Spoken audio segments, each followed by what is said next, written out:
Kirtan Yagya Ki Jai. Prihat Mridanga Transcendental Book Distribution Ki Jai. Transcendental Krishna Prasadam Distribution Ki Jai. Go Premanandi. Samaveta Bhakta Vrinda Ki Jai. All glories to the assembled devotees. All glories to the assembled devotees. All glories to the assembled devotees.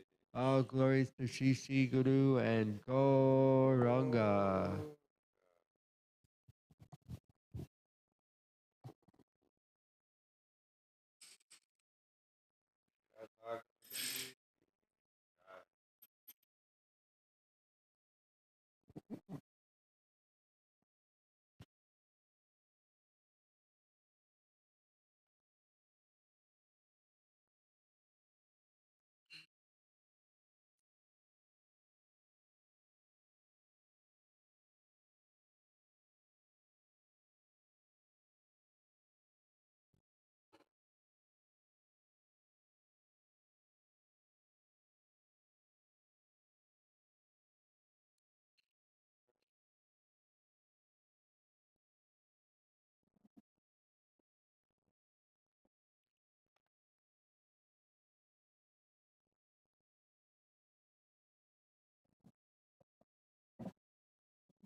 Oh, no, I'm good.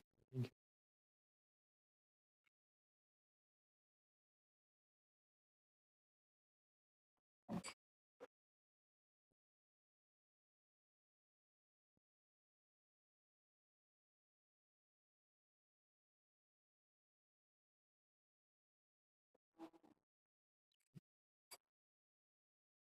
We start?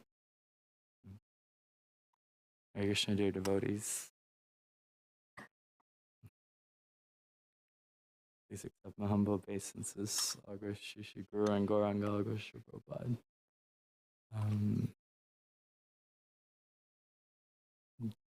Due to my inability to manage time and my desire to share something more, with your permission, I'll keep Jara the Madhava a little bit short.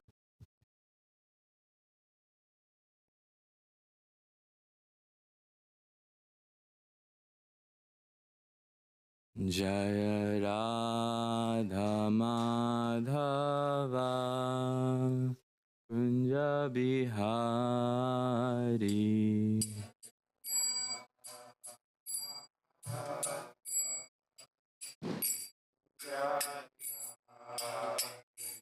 Jaya Radha Madhava Kunja Bihari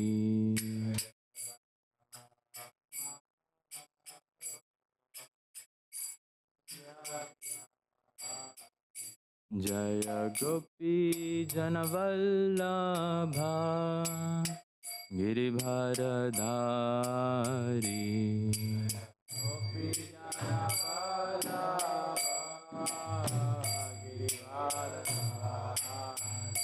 Jaya Gopi Janavallabha Giribharadhari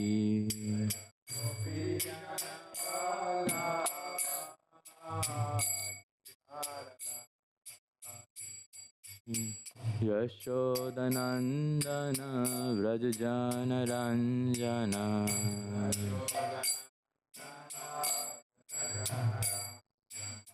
Yashodanandana Vrajajana Ranjana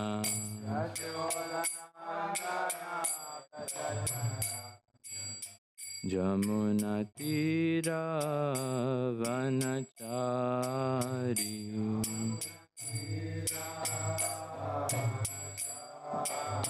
Jamuna Tira Vanachari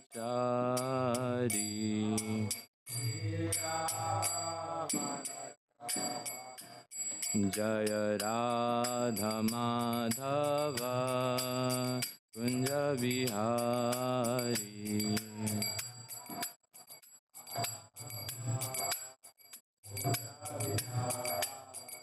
Jaya Radha Madhava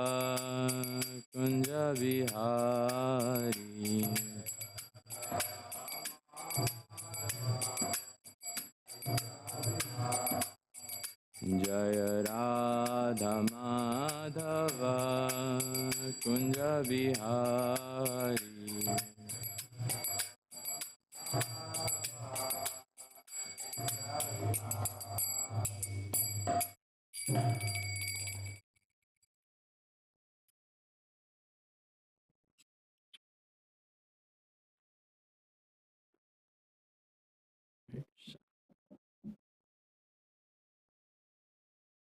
Thank you all for coming for Darshanarti and Bhagavatam class.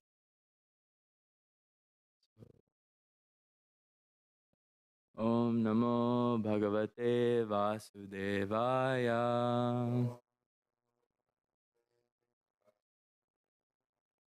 Om Namo Bhagavate Vasudevaya.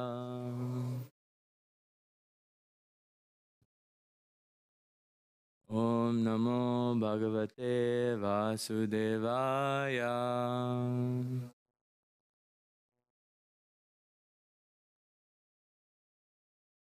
Really? Narayanam Nam. Please repeat with me. Narayanam Namaskritya Naram Chaiva Narottamam Devim Saraswatim Vyasam Tato Jayamudire.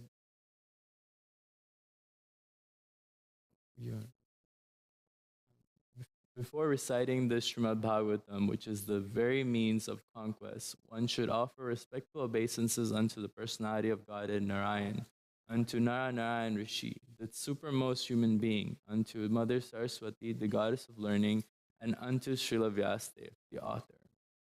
Nashtaprayeshu abhadreshu nityam bhagavata sevaya bhagavati uttama sloke bhakti bhavati naishtiki. By regular attendance in classes on the Bhagavatam and by rendering of service to the pure devotees, all that is troublesome to the heart is almost completely destroyed, and loving service unto the personality of Godhead, who is praised with transcendental songs, is established as an irrevocable fact. Om Jnana Timirandasya Jnananjana Shalakaya Chakshurum Militam Yena Tasmai Sri Gurave Namaha. I was born in the darkest of ignorance, and my spiritual master opened my eyes with the torchlight of knowledge. I offer my respectful obeisances unto him.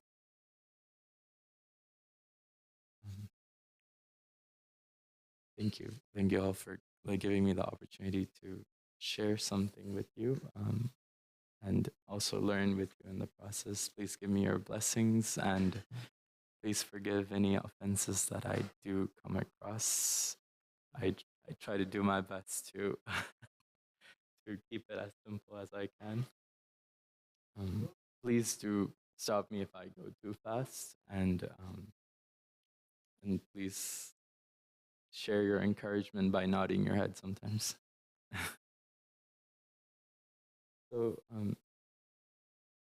So far, we've read throughout the journey of Devotee and Kardama Muni, from after their marriage, and then after Devotee and Kardama Muni's marriage, Devotee serves her husband Kardama Muni, who in return fulfills her desire to have children, and then Kardama Muni then renounces, and then Devotee, after realizing Kardama Muni's renunciation, laments for not utilizing her husband's association for cultivating spiritual knowledge. And then, after Kardama Muni hears her laments, her sadness, grief, Kardama Muni instructs Devotee to worship the Lord, and the Lord will, and he tells her that the Lord will appear as her son. And soon after, Brahma arrives, as the Lord is always, the Lord always descends with his associates.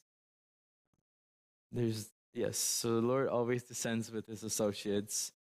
And so Lord Kapila arrives to uproot karma and with jnana and vijnana. And then Brahma glorifies Devahoti and predicts the future activities of Kapila Dev. And then Brahma then returns with Narada, we heard yesterday, that returns with Narada and the Kumaras and requests Kardama Muni's 9 daughters to be married with Brahma's 9 sons. So today we'll be hearing more about how Kardama Muni understands that the Lord has appeared, and he offers his blessing. Not his blessing, but he offers his due reverence, his respects.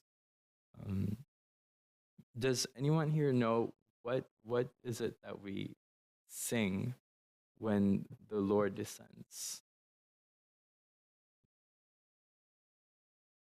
Right. Yes. We during Janmashtami, we always recite the Brahma Samhita as it reveals the nature of the Lord and how amazing and wonderful He is. No, obviously, every time the Lord descends, He descends in the most beautiful way. It's amazing.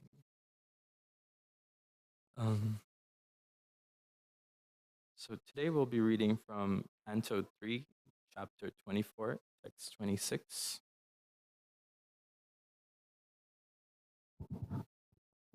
We'll just go through the whole thing first, and then focus on the purport on the focus.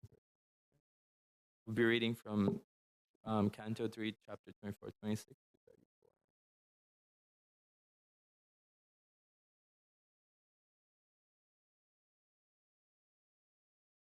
Would anyone like?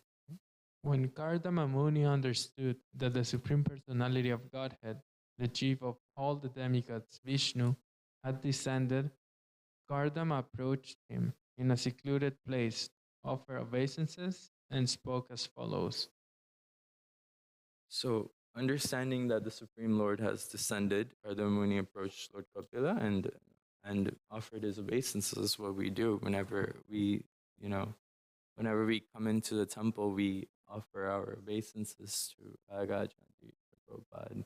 We always offer obeisances and speak a little, if we can share a little, about, glorify them.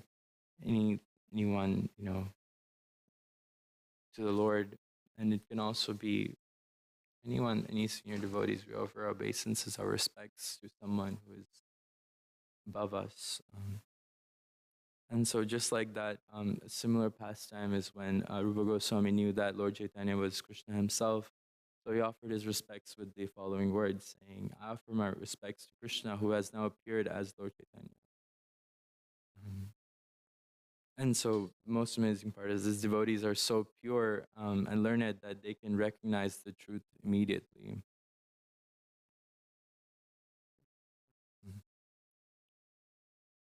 So, go to the next verse. Kardama Muni said, Oh, after a long time the demigods of this universe have become pleased with the suffering souls who are in material entanglement because of their own misdeeds. I had a lot of questions with this one because it's like, it says that the demigods are pleased with the suffering souls. But I understood that after hearing from senior devotees, I've understood that it basically the conditioned souls, they're suffering so much that they start, sometimes conditioned soul starts praying to the demigods, and the demigods become pleased with their offerings, and to that extent the demigods realize, okay, let me save them by going to Krishna and asking for his favor and asking him to descend to help us. Go to 28. After many births, mature yogis, by complete trance in yoga, endeavor in secluded places to see the lotus feet of the Supreme Personality of Godhead. Yes, the yogis, after many births, in complete trance in yoga, which Prabhupada in his purport says that the complete trance, meaning the complete practice of yoga, means bhakti yoga, and not just any yoga, but bhakti yoga specifically. Unless he says that unless one comes to the point of bhakti yoga or surrender unto the Supreme one's yoga practice is incomplete. So it's some heavy stuff. But what's amazing is bhakti yoga is so simple.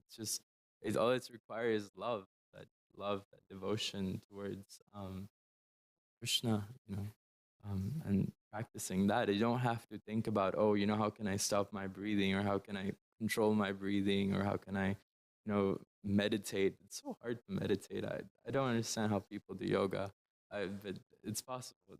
I just have a very fickle mind, and to that extent, I can never really focus. Even while chanting, I'm just like all over the place. But some days, by Krishna's mercy, by the devotees' mercy, my japa will be nice. But yes, it's very important that we practice bhakti yoga. And these yogis, they've been practicing for many, many births, not just like one birth, but many births. And to that extent, they're still, through their practice, ultimately they come to that position of, okay, complete yoga, right? That complete trance. So the next verse is our focus verse. If you can meditate as we go along, and then we'll go back to 29. But yes, please read. Not considering the negligence of ordinary householders like us, that very same Supreme Personality of Godhead appears in our homes just to support his devotees. Yeah, and we're very fortunate to have someone, as the Lord, as Krishna, who is very merciful. He's descended to his devotees without, all the devotees do is constantly serve him, constantly meditate on him, think about him, and serve him, and through that the Lord is pleased. Just see how simple it is. There's so many processes of bhakti, and if you just follow those processes, then there's no doubt, Krishna will come to you. It's just a matter of time, and obviously intensity. Intensity is another one important thing. It's like we have to have intensity, absorption, and love. We can go to the next verse.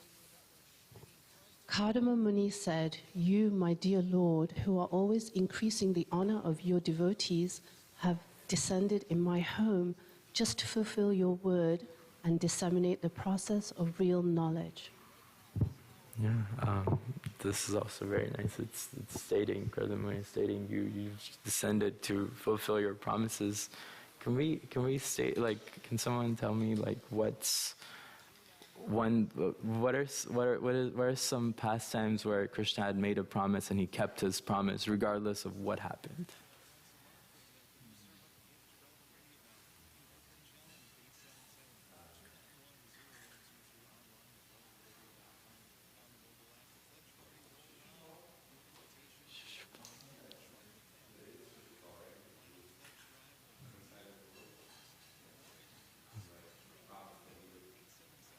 Oh, yes. Yes. After, I think it's like 100 offenses, so it goes some number of offenses, and he kept doing that. And last one, yeah. Anyone? Yeah, go for it. Oh, sorry. This isn't really a particular pastime, but Krishna says, "My devotee never vanquishes, never perishes."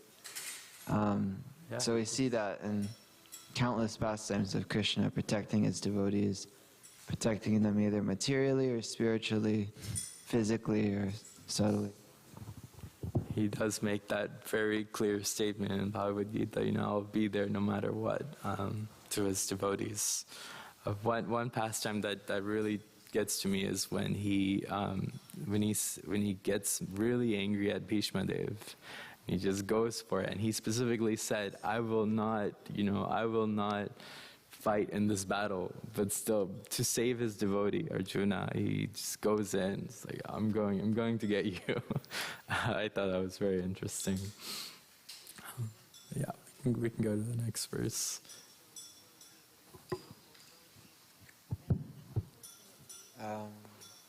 Sorry, Guruji, making you Text walk 31.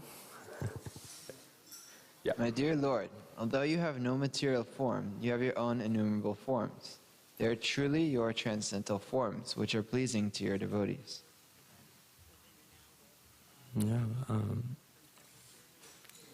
This one, Prabhupada talks about how the Mayavadis cannot understand the whole concept of materially you have no form, but spiritually, transcendentally you have multi-form.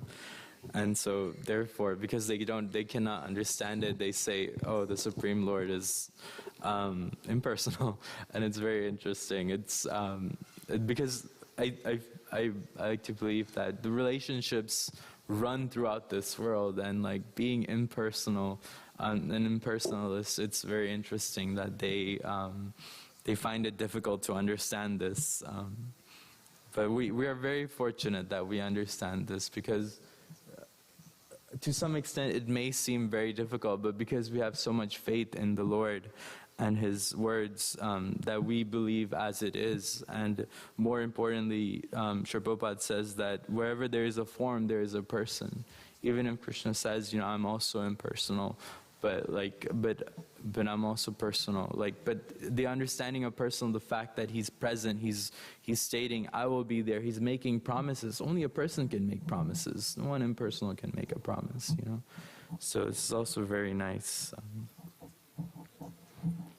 And then it's also, according to the liking of different grades of devotees, He simultaneously exists in multi-forms. So it's really up to you what you desire, what kind of, how do you want to worship Krishna, and however you want to worship Krishna is present with you according to that. Go to the next verse. My dear Lord, your lotus feet are the reservoir that always deserve to receive worshipful homage from all great sages, eager to understand the absolute truth. You are full in opulence, renunciation, transcendental fame, knowledge, strength, and beauty, and therefore I surrender myself unto your lotus feet. Yes, just like whenever we see the Lord, we always chant the Brahma Samhita during Darshanarati when the curtains open. We're always singing His opulences. Just like that, Kardama Muni is also, he started off with the, you increase the honor of devotees, and then he goes, your forms, your different forms, and then now he's talking about his opulences and how amazing he is. Next verse. I surrender unto the Supreme Personality of Godhead, descended in the form of Kapila, who is independently powerful and transcendental, who is the Supreme Person and the Lord of the sum total of matter and the element of time, who is the fully cognizant maintainer of all the universes under the three modes of material nature, and who absorbs the material manifestations after their dissolutions. Again, he's going on appreciating Lord Kapila's powers, Krishna's powers, and how powerful he is, how he's time, fully cognizant, maintainer of the universe, and absorbs the universe after dissolution. He's just appreciating his qualities. Next.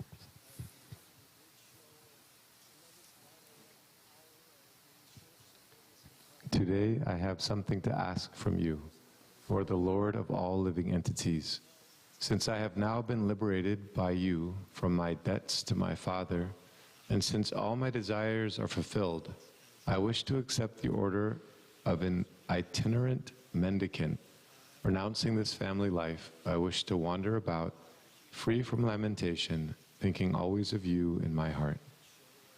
Yeah, this one was hard for me to understand this verse, because how does someone, especially in this Kali Yuga, how does someone fulfill all their debts and also fulfill all their desires, because desires are so infinite in this world. You're never completely quite happy as long as you're tangled with the material nature, and I know I can't, but obviously we do see our senior devotees, great Maharajas, Sri Prabhupada's disciples, wonderful senior devotees who have, accepted and have done, completely are content with everything they have, and then now they have surrendered. And not just surrendered to, to renounce in family life and wander about, but also thinking of always of you in my heart. This is the most important part. As long as we can constantly do that, sooner or later, eventually we will understand that we are finally, our desires are fulfilled. And Krishna does fulfill everyone's desires sooner or later.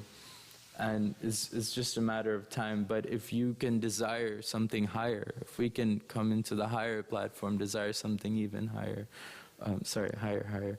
But if we can desire something, we can desire Krishna, then surely we'll achieve the Supreme, right? It's like there's higher, but then there's a Supreme.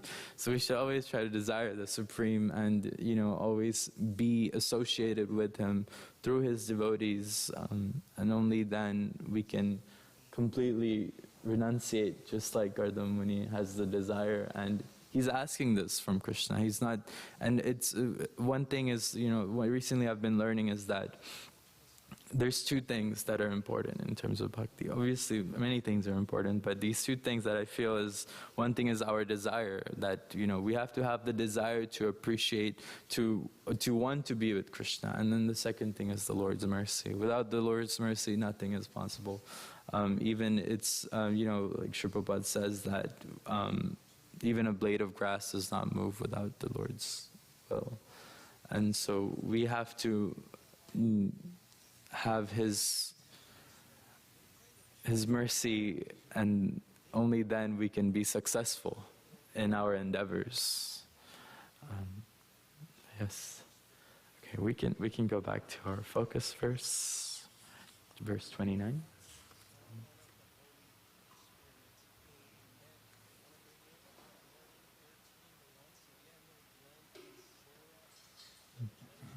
So like this, Gardama Muni has spoke to the Lord and paid his obeisances and appreciated Him for His wonderful qualities. And in this verse 29, we can read together.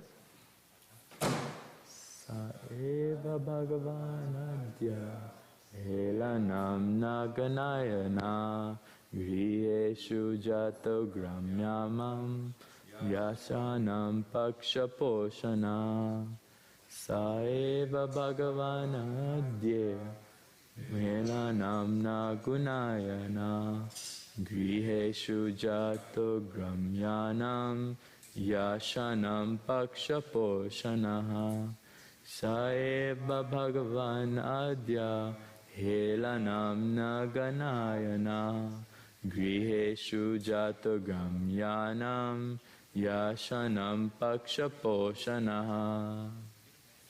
Anyone like to read?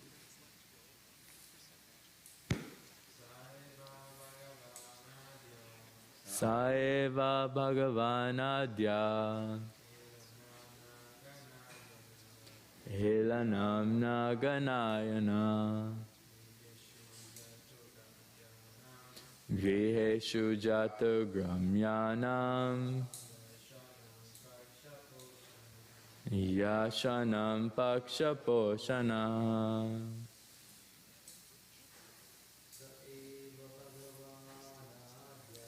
Saeva bhagavanadya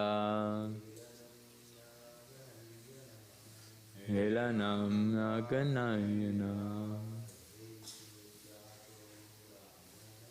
Griheshu jato gramyanam Yashwanam pakshaposhana Yaeva bhagavanadya Helanam naganayana Griheshu jata gramyanam Yashanam pakshaposhana.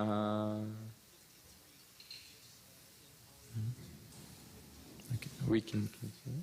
Synonyms.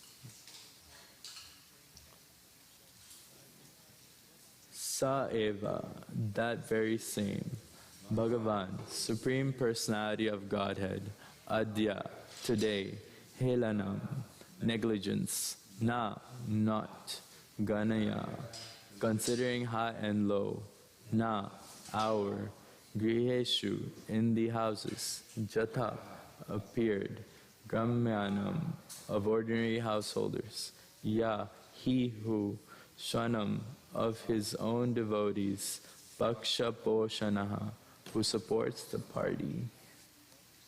Translation.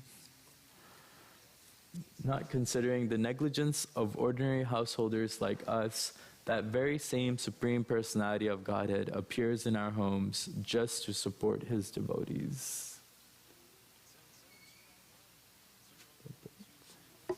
Anyone like to? Devotees are so affectionate toward the personality of Godhead that although he does not appear before those who practice yoga in a secluded place, even for many, many births, he agrees to appear in a householder's home where devotees engage in devotional service without material yoga practice. In other words, devotional service to the Lord is so easy that even a householder can see the Supreme Personality of Godhead as one of the members of his household, as his son, as Kartama Muni experienced. He was a householder, although a yogi, but he had the incarnation of the Supreme Personality of Godhead, Kapila Muni, as his son. Devotional service is such a powerful transcendental method that it surpasses all other methods of transcendental realization. The Lord therefore says that he lives neither in Vaikuntha nor in the heart of a yogi, but he lives where his pure devotees are always chanting and glorifying him. The Supreme Personality of Godhead is known as Bhakta Vatsala. He is never described as Jnani Vatsala or Yogi Vatsala. He is always described as Bhakta Vatsala because he is more inclined toward his devotee than toward other transcendentalists. In Bhagavad Gita, it is confirmed that only a devotee can understand him as he is. Bhaktya mam avijanati. One can understand me only by devotional service, not otherwise. That understanding alone is real because although jnanis, mental speculators, can realize only the effulgence or the bodily luster or of the Supreme Personality of Godhead, the yogis can realize only the partial representation of the Supreme Personality of Godhead.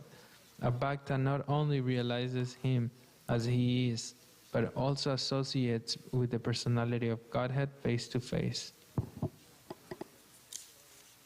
End of class would have been the case if I didn't have a deep desire to share a very special story that I've heard only 2 days ago. And I hope I can share it with that same rhythm, but it's very difficult because the person I heard it from has many, many years of experience of bhakti yoga than I will ever. And so hopefully I could still connect and share something from there. Just like, you know, a musician, when they play, they have to practice. And so someone who tries to copy the musician, it won't be the same, but to some extent. So please forgive me. But let me share, please give me the permission to share something. Before I start, this is a very amazing verse because it shows how simple we just have to be in order to receive the Lord. It's very simple, but still there's always some difficulties in our hearts. There's always some duality. Oh no, you know, maybe I have this desire. I'll give 50% to myself and then 50% to Krishna. It's never 100%. But it's so nice because the Lord still accepts anything and everything that you have to offer, and more importantly, the Lord accepts. He doesn't ask for much. He really doesn't ask for much, and whatever little that we can offer, He really appreciates it. I was told that even the little thing that you offer, he looks at it as like really big. Oh, you know, he has offered this much, you know, whether it be prashadam, you know, anything. Even just lighting a lamp during Damodar month, it's very, he feels very loved in that way. And we can experience his love by the way,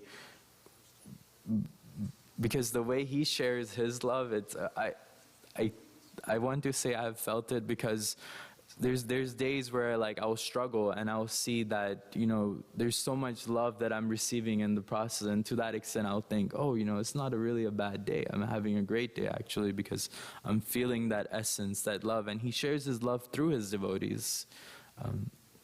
And so yes, it's very, he's, you know, Supreme Personality of Godhead. He doesn't ask for much. He just keeps it very simple. And what's more amazing is that, you know, for example, like Kapila Muni and then, Kardama Muni and then Kapila Dev. Kapila Dev just came to an ordinary householder life, and he had just appeared that way. And so like that, from that I understood that Krishna appears in very simple ways. We just have to have that vision to see that, okay, you know, Krishna is present in that. Just like, you know, when a guest comes, it's said that, you know, we give them the respect of, you know, as if, you know, a demigod has come or someone very important has come, and we just serve them regardless of whatever relationship it is. Even if it is your own enemy, you know, you receive them properly. And from that, we can receive a lot of blessings. But I'll just cut to the chase and share this wonderful story that I heard 2 days ago. Basically it was Keshav Maharaj, Shravan Bhagavan Keshav Maharaj. He was explaining this wonderful story, and I thought this would really connect to this verse that we're focused in. So it's the story of Gauridas Pandit. And it's a story of Gauridas Pandit and Mahaprabhu and Nityananda Prabhu. So Gauridas Pandit lived in Ambika Kalna, and Gauridas Pandit was very wonderful, very amazing devotee. And sometimes Gauranga Mahaprabhu would come and row across in a boat, cross a river to meet him. And there was this one time where he came and when he was rowing, you know, like you use a row to row your boat, right? All right, I'm not sure. Was that called a row? To row your boat? Paddle, yes, paddle. So instead of using a paddle, this one time he used an oar. Does everyone here know what an oar is?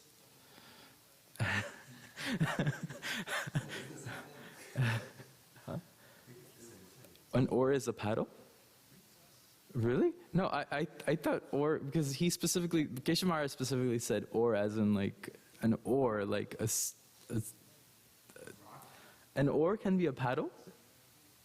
Is it? Okay. Forgive me. I thought when Maharaj said oar, I thought he meant like literally a rock. But yes, so basically an oar. He came with an oar. And he gave this, after he reached to Ambika Kalna, he gave this oar to Gauridas Pandit. And he said, just like I've used this oar to cross the ocean to come to you, you use this oar to help everyone cross the ocean of material existence. And so this oar is still present in Ambika Kalna, if I'm correct. It's in Bangladesh. And there's also, in Ambika Kalna, there's also a manuscript of Bhagavad Gita, handwritten by Mahaprabhu, which is still present till this day. So one day, this another time, Gauridas Pandit found out that, like Mahaprabhu is renunciating. He's about to, obviously at that time it's Gauranga. Gauranga Prabhu is renunciating. So he felt very grieved, very sad, because at that time, during those days, it was very difficult to know that someone close to you was renunciating, because they were taking the sannyas order because they wouldn't be around there. Basically, if anyone was to, let's say this is back then in Kajaji, and let's say, Drishadumna decided that, okay, I'm going to take sannyas, he wouldn't be present anymore. He wouldn't be present anymore in Kajaji because a Ramsid is always traveling from place to place, and he wouldn't be present. He wouldn't be present all the time. Basically, that would be the case. So Gauridas Pandit found out, and he was just very grieved. He was like, "Oh, what's going to happen?" So he says that, how I want your constant association. And he told Gauranga Mahaprabhu this, that I want your constant association. You please don't leave me like this. It will be like the gopis. Like the gopis said that, when Krishna left Vrindavan, gopis said that, Krishna, we cannot live without you, and we cannot die because we will hope that you will come back one day. So it's like living in a suspended existence. You don't know what to do. You're waiting, and then you don't know how to wait anymore. Sort of like that. So Gauranga and Nityananda Prabhu heard this, and they decided that they will manifest two deities and mention that we will reside here in Ambika Kalna for the rest of time. So Gauridas Pandit, after receiving these deities, he's constant worshiping and intense worship with dedication. He's just always and in Ambika Kalna at that time, because Gauranga and Nityananda Prabhu were all both present, they were there was constant kirtan and everything, right? And so there's this one time, and this evening arati was going on. So how like in we know that the most important time of day is what? Brahma Muhurta, right? So Mangala Arati, right? But in East Bengal, the most important time of day is evening. Does anyone know what happens in the evening? Correct, Gora Arati. Because Gora Arati, initially it came from when there was everyone present. This was, yes, Mahaprabhu and all his associates were present, and Mahaprabhu sat on his throne, and everyone was offering Gora Arati, and that's when they sang the Gora Arati in offering him. So we know that Mahaprabhu is present every time Gora Arati happens. So in East Bengal, Gora Arati is like the most important time because everyone would come together and they would just chant ecstatically, and they know that Gauranga Mahaprabhu was with them in Gora Arati. And so. Yes, and so everyone got together to worship Gauranga Nityananda in Ambika Kalna, and obviously they sing Kiba Jaya Jaya Gora Chande Aratiko Shobha. And in the Vishnu Puran it is mentioned that wherever my devotees chant with intensity, love and absorption, then I come to that place. So if we really take this into heart, then we'll really understand during Gora Arati, Gauranga Mahaprabhu is always present. And Ayendra Prabhu says this, is that the greatest kirtans are those when everyone is in the same mood and everyone's synced up. And at that time, surely you can believe that Gauranga Mahaprabhu is present dancing, because he's also there wherever his holy name is. And so this one specific pastime is when Gauridas Pandit is worshipping Gaur Nitai, and Kirtan is happening this evening, and then lo and behold, Gaur Nitai arrives. It's interesting. They're present. They just come out of nowhere. They're all there. They're dancing. They're ecstatic, and it's just connecting this to this verse. It's like everyone's just a regular householder, just having some ecstatic kirtan, and then Gaur Nitai is there. So just like that, it's just connecting to this verse. So we get from this. There's also a saying. There's also a verse that says that Sri Chaitanya eternally enacts his transcendental pastimes in the holy dham of Mayapur, but only those who, by the dint of their innumerable pious deeds, have a pure heart are able to see them. So we have to really get into that intensity to purify ourselves and understand that, so we can visually actually see Gauranga Mahaprabhu present, dancing with us as we're having an ecstatic kirtan. And this evening, I was so ecstatic that Gauranga Nityananda deities were in the altar. Obviously, we already have a Gauranga Nityananda deities that were dancing in that evening. And then the ones in the altar, they just decided, I'm going to jump off. I'm going to get out and I'm going to dance with them. And so they did. So they start dancing with the whole crowd. There's now 2 sets of Gauranga Nityananda just like dancing together with all his devotees. And everyone's just ecstatic, just out of this world. They don't know what to do. They're just jumping up and down. And then the only person in the altar right now is who? Gauridas Pandit. He's the only person in the altar, and he's like, okay, so first, like, he's like confused, like, hold on, Gauranga Mahaprabhu is very unpredictable. Like, first, he decides to take renunciation, and now he's jumped off the altar. And now Gauridas Pandit is like, will he ever come back? Is he going to come back to that altar so I can worship him? Or what's going on? What's going to happen? And he says that I better catch him before he does something even more unpredictable. So now, now Gauridas Pandit jumps off the altar, and before the altar was the focus, now the kirtan is the focus. And so Gauridas Pandit, he's so like intense that he starts grabbing a stick and chasing Gauranga Mahaprabhu and Nityananda Prabhu. Can we remember a pastime that's happened like this before? Correct. Yes. Damodar indeed. Yes. So just like that, he's just chasing. Gauridas Pandit is chasing Gauranga Nityananda. And so Gauranga Nityananda is like, what do we do? What do we do? Like, what's next? Where do we go? And so there was a very pure, amazing devotee named Hridayananda.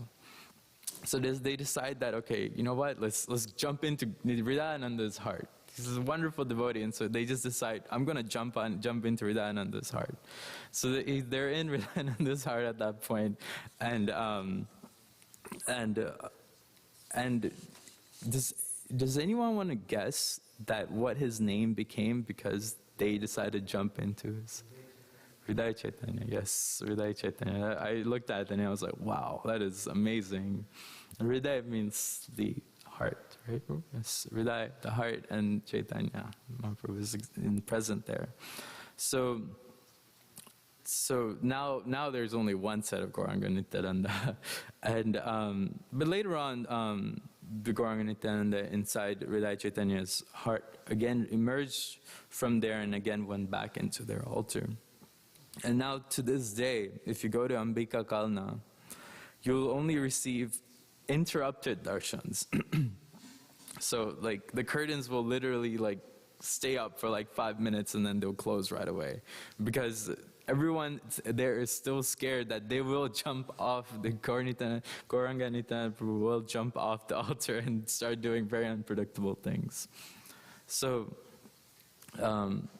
just like this, it shows that Gauranga Mahaprabhu and Nityananda Prabhu, they're always present. Krishna is always present in like, anywhere he's being glorified, he's being loved and cared for, he's present. We also just want to, even like if you think of ourselves, we also just want to go to places where like we're being loved and cared for, right? So just like that, he's very personal, and Krishna likes to be present in his devotees' hearts because he feels comfort, he feels warmth in there, and from that he wants to feel safe. So that's basically the story, and my point of, if it wasn't clear, is that the Lord is very merciful. He doesn't have, I want to be in a big throne and be like this. No, he's like patram pushpam phalam tvayam. I don't ask for much. Just give me some little offerings with some love, and that's it. That's literally it. And so because the Lord is so merciful, my second point comes to that, is that we should take advantage of this mercy that the Lord has to offer. There's a saying that Sri Prabhupada's father said that, like, if the Lord, if the Lord has something to give to you, how much can you really carry? Because He can give you everything. So today, like, I guess I just want to end the class with stating that, let's pray that, we can have such intense love and devotion, like Gauridas Pandit, Gardama Muni, who were like so focused. They were like, hey, like, I want to surrender to you. I want to think about you. And we want to take that in and pray to the Lord in that way, so that we can, request Him to reside in our hearts, and also be able to serve Him properly, and pray for His mercy, His constant mercy, because even that whole desire, it won't be fulfilled unless we pray for His mercy. And there's a saying that says, Krishna Surya Sama, Maya, Krishna Surya Sama. Krishna is like the sun. Maya hai andhakar. Maya is like darkness.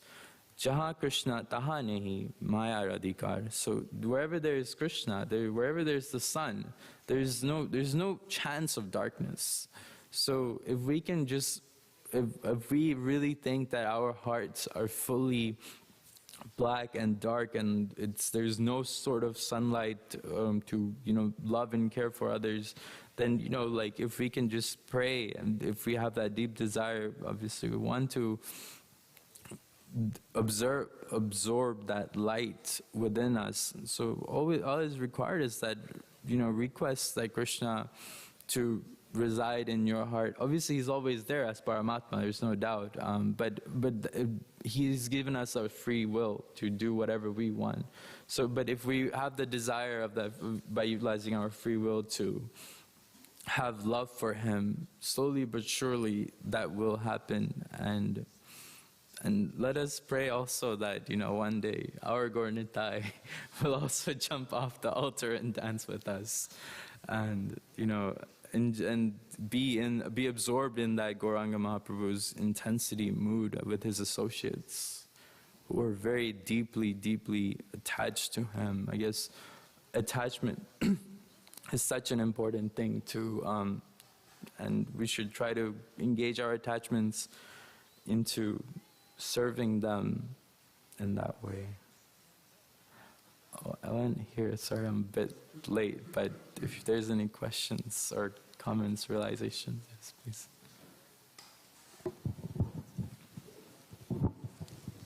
Please don't ask a question. I have a kind of a small question, I don't know, but we always, we hear Krishna's present in His names, He's Supreme Personality Godhead, and this class the theme was like Krishna's present, Krishna is so merciful that He's there. But then still, at least myself, I find myself cheating myself out of actually taking advantage of that. And it's like, I know it, I've read it 1,000 times, I've heard it 1,000 times, and then still it's like, I'm just struggling to actually apply that knowledge or take advantage of it. So I'm wondering what advice you might have for someone. Oh, rough. You're asking, you're a blind man, I'm a blind man. We're both blind man. Yeah, I'm also suffering in that same way. I'm speaking a lot of stuff, but I don't think I'm acting in that same way. But did you want to share something? I think you touched on one way when you talked about what Andrew Prabhu was saying about when, I don't remember the exact words, but when you have a group of devotees that are all with the same mood, really chanting together with intensity. I think Naveen Shyam Prabhu, we have these Friday night kirtans that I think many of you have been to before. And he came back to visit a few months back, 2 or 3 months ago. And he said, I don't know what it is. There's just something special about these Friday night kirtans. And it's really simple. It's not like we fly in the best musicians from all over the world. And I mean, there's devotees that sing very nicely, but it's not, it's not about that, right? But there's this group of devotees all coming together with the same mood and the same intensity and the focus. And I've noticed that in those moments that there's like a special mercy that's available, that you know, every Friday, it seems like, without fail. And so I think in that sense, surrounding yourself with others that help to bring you to that point that you can't get to on your own, I think, is maybe, you kind of mentioned it already. So. No, but yes, you're right. I have been to those Friday kirtans, and they're very, like, I love you because everyone has the same mood, and the mood is to like serve each and one another. I think that's such an important mood, and if we can all have that mood together as a unity, there's no doubt that we will overcome this forgetfulness, because that's why Sri Prabhupada emphasizes so much on association. It's such a big thing, because if you hear, if you're surrounded by friends that are always talking about Krishna, then like you feel like, oh, like they're studying this, oh, let me also study right by them, sit next to them, hear from them, and from that we can connect, we can understand and constantly be engaged in the whole understanding of Krishna consciousness. Because sometimes, especially when you're alone, is when that mindset comes in that, oh, like I'm really not doing anything that important, I'm just sitting around, at least me, but yes, so association is such a big factor in our movement. Like, there's no such thing as solo sadhana. Like, I've noticed, I've experienced more love within, whenever I was chanting, with devotees together. That's when I feel the most, like, so much love, because I feel like everyone's doing the same thing. Everyone's in sync. And when you're alone, you just focus on yourself. Okay, everyone's doing this, everyone's doing that. What am I doing? I'm not doing anything. But when you're with everyone together and you're practicing the same thing together, then you're in sync with everyone, and through that extent, you have more of that that insight, that intensity. But yeah, I don't know if that helps. I mean, Shampoo, did you?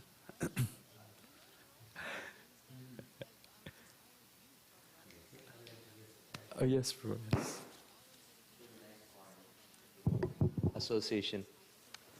I was thinking about just like the festivals, for example, Diwali is going on, right? So, or Christmas, any sort of festivals, right? What is it? What is the thing which brings, I don't know how to put it in the words, the festive mood? How does that come into our consciousness? Because everybody is involved. That's how. Otherwise, externally, if you just analyze the activities, exchanging gifts or, honoring meals, feast and stuff like that. All throughout the year, there are several such occasions where, you have birthday parties and everything. But there is, at the lesser unit, lesser number of people involved there, lesser number of consciousnesses involved. So that is the thing that you brought out. Thank you for bringing that up. Sankirtan, right? That is the thing. When everyone comes together with whole and soul purpose to please Krishna, I think that's what creates that whole atmosphere. Thank you. Yes. Yeah, and yeah, that's definitely true. It's that Sankirtan, Sangha Kirtan. And one thing I've also realized is that, when people are so pure around you, you feel the need to be just as pure as them, and combine, sink in with them. But yes, I do have one last small story. I'll keep it really short. I was very fortunate to hear this story, so I wanted to share with you in connection to this, is that there's this one time, this is Mahavara Prabhu, Jabada Maharaj's secretary, he mentioned this story. He said that when Jabada Maharaj first came here, he first went to go see Giriraj Maharaj, and at that time they had some kirtan going on, and at the end of the kirtan, Giriraj Maharaj and Jabada Maharaj, they both hugged each other. And so Giriraj Maharaj said, when I hugged Jabada Maharaj, I could hear Gauranitai dancing in his heart. And so Jabada Maharaj responded saying that, oh, it's because Aguaranganitanda are dancing in his mind. That there. Shrimad Bhagavatam ki jai. Shri Prabhupada ki. Tagore Premanande. Vanchakalpadar Vaishikapasi.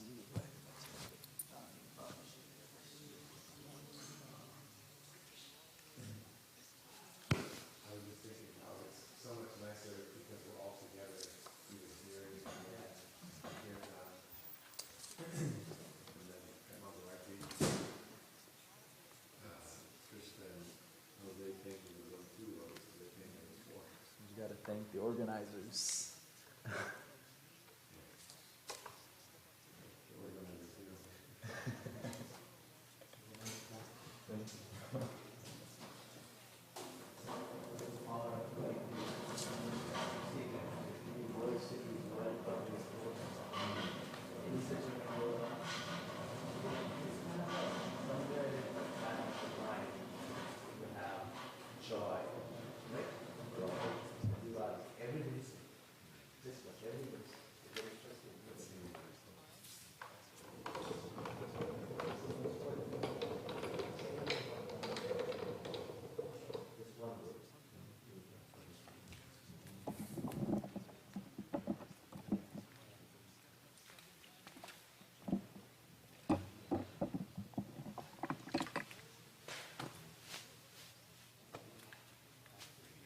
It's the final day of our last pledge drive of the year. Join the family now. 877-291-0123. 144 folks have checked in. We need 154 more. We're a little bit past the halfway point of this hour and about halfway to that 300-person goal by the end of this hour. Let's pour it on here. 18 minutes left to go. 100% match. All we need now is you. 877-291-0123. As St. Mother Teresa reminds us, yesterday is gone, tomorrow has not yet come, we only have today.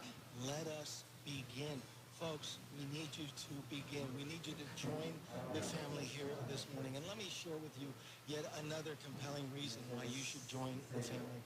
Our co-patron of Relevant Radio, Pope St. John Paul II, said just before he died, it is not enough to know Christ, you must introduce him to others.